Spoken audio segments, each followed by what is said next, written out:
This video was brought to you by my loyal patrons through the channel membership program. Pledge today and receive exclusive perks, benefits, early access to videos, and more. Link in the description. So I was on YouTube watching a fun video of a guy talking about the truth of card collecting, especially going into 2025. And I think we've seen a lot of change here in 2024 as we leave the year and head into the new one. And some of that change I'm very, very excited for. Just looking back to this time last year in 2023, the hobby was in a completely different space. And the video that I'm reacting to is from Rarely Cased. And he said a couple of really good points that I kind of want to react and give my 2 cents on. There's 3 things in total that he mentioned. And the first one's going to be stop going off of bottom dollar sales. I'd like to think that there should be an average used in place. However, a lot of people, a lot of dealers, a lot of flippers just want to buy at the bottom dollar, but they're also the ones to sell at top dollar. Why can't we have a middle ground? This helps shops like me who offer fair prices on singles and sellers sell a card for a fair price instead of having to sell it for bottom dollar to where people lose money. Don't panic sell either, as that destroys or skews the market. Now those are my thoughts, but he, Rarely Cased, brought this up, and I think it's a really good point to mention because there is a lot of good truth to that. Again, as I mentioned, sellers want to sell at top dollar. Buyers want to buy at bottom dollar. So you make money and I make money. Why can't we find a middle ground? Not a 60%, not a 70%. Again, whatever the two parties agree on, there should be some kind of average. So many people have fallen out of this hobby because they bought a card, I love this example, for $1,000. And next thing you know, they wake up and it's a $200-$300 card. They don't want to lose that $700-$800, so they try to recoup as much as they can. However, when they label a tag for $800, they're well overpriced. They're well over the last sales. Now, there's a dramatic example, sure, and it's going to be hard to find a middle ground or average on that, but the point stays the same. Instead of just taking a loss for a loss, I've already made a video of how to try to recoup that money by trading down, getting multiple assets, selling those assets, or trading those assets to get other assets in order to kind of recoup as much value and much money as you can.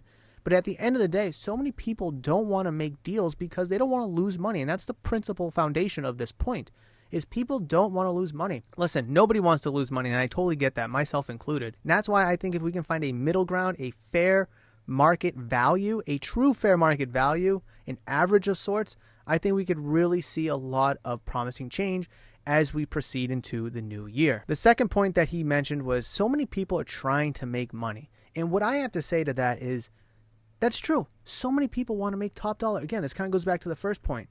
But if we just stop trying to make money, just for a second, stop worrying about dollars and cents. Try to enjoy it as a hobby.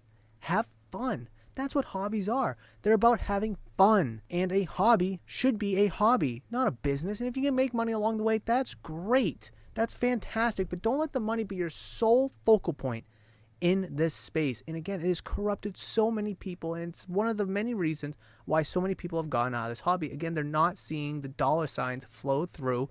The money, the COVID money dried up, or the hyped up money dried up, and they're gone. Again, they would buy cards for high dollar amounts, and then they would go to sell it. The market's completely changed, and that's going to happen with any card, anytime. The market is always going to change for better or for worse. Again, circling back to my first point, fair market value, a true average of whatever we can decide on, would significantly help this. And hopefully, as we continue into 2025, and I've already seen it here at the end of 2024, people are starting to have fun again. They're starting to enjoy the hobby aspect of it. The money is not so much on their mind. I've seen less and less flippers come to the shop, maybe because they're either out of the hobby, or maybe they think I'm tough to negotiate, or my prices are too high, whatever it may be. As I've seen less flippers not come into the shop, I'm seeing more collectors and more people wanting to have fun, whether that's by buying a card for their collection or their friends' kids' collection, whoever's collection it may be, or maybe they're buying a box to have fun and rip. I mean, again, opening boxes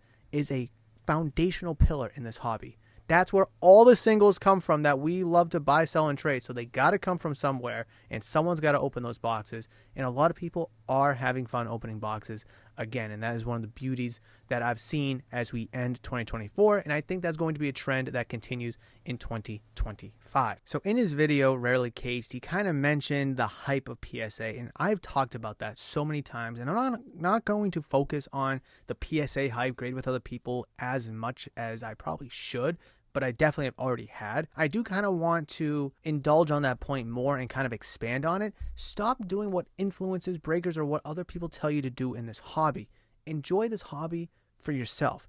Enjoy this hobby and travel down a path that you want to travel down. Enjoy your own hobby endeavors, because so many people, whether that's influencers, breakers, YouTubers, or whoever, other people, they tell you to grade with a certain company. They tell you to buy certain players or certain brands, certain products. Stop listening to all that noise. And I think a lot of people have been. I've noticed this at the shop. A lot of people are starting to gravitate more towards your unlicensed products because they want to collect the players. They don't want the brand of Panini or Topps. They want the player of Paul Skeens or Wembenyama or whoever it may be. They want that player for their collection, not the brand of Topps or Panini or whatever it may be. And I think with the grading aspect of it, for people's collections, sure, they want nice 10s and all that stuff, and PSA does offer the most 10s. But as Rarely Cased mentioned in his video, they're humans at the end of the day. And I have a video coming out shortly that kind of dives into the fact that graders are just humans at the end of the day. And whether you like a certain car company, this was the example I used in the video, just because you're a Ford guy and someone else likes Chevy or Honda or Toyota, that doesn't mean that their car is a piece of crap, or that doesn't mean the people who made the car don't know what they're talking about. It's very, very similar. PSA, Beckett, SGC, CGC, they're all professional graders. And the people grading the cards are humans like you and I. But at the end of the day, they're both professional. They're both run by humans and operated and made by humans. It's unbelievable, because when you just peel back the onion a little bit, you're going to see that PSA, SGC, CGC, Beckett are all humans. And this was a great point that he mentioned. And it's so true. It is so true. And I absolutely love that point. And I'm so happy he made that point, because I was able to use that as a huge topic in the video that I made that's coming out on New Year's Day, as I expose somebody for just being so blind to PSA. What's the difference between this human and that human? Just the logo on his t-shirt or the logo on his paycheck? That's really the difference. And so many people, not just that guy that I exposed, but so many people are blinded to the PSA. And the main focal point of this point that I'm making is to enjoy your own endeavors. Just enjoy it how you want, not how someone tells you to do it or how someone else does it. Enjoy it for yourself and how you want. And the last one, this is my own point that I want to mention. I didn't get this from Rarely Cased, but stop chasing hyped up rookies. Ricky and I talk about this all the time on Hobby Talk, and I mention this so many times here at the shop, is who's the top rookie right now? Like, really? For basketball, who? No idea. How about for football? Jaden Daniels, Drake May, Bo Nix? Well, they're Fanatics athletes, so you're not going to be able to pull any of their autographs. When there's really no one worth hyping up, plus there's no money to be made off of it since sports card printing is so high, the market is just so volatile as well. Yeah, sure, their base cards are like $25, $30 when it first gets released, like these Donruss base cards are like $20, $30. Give it time, it'll be like 15, 10, 5, depending on how they perform. And it just makes no sense, because this time next year, we're going to be talking about the next quarterback class, and these guys are going to be old news, or they're going to suck, or they're going to be benched, or they're going to be traded. How many times have we seen this over and over and over again? Here at the shop, I've made a conscious decision, and I've even made a video about it, that I am only going to buy and sell here at the shop cool cards. Players that people want in awesome autographs, cool patches, low numbering. I don't care if it's a hyped up rookie or not, or an old school legend, veteran, Hall of Famer, whatever it may be, superstar or a rookie. I'm going to be buying and then selling cool cards here at the shop. I'm not going to be chasing Caleb Williams cards or Jaden Daniel cards at shows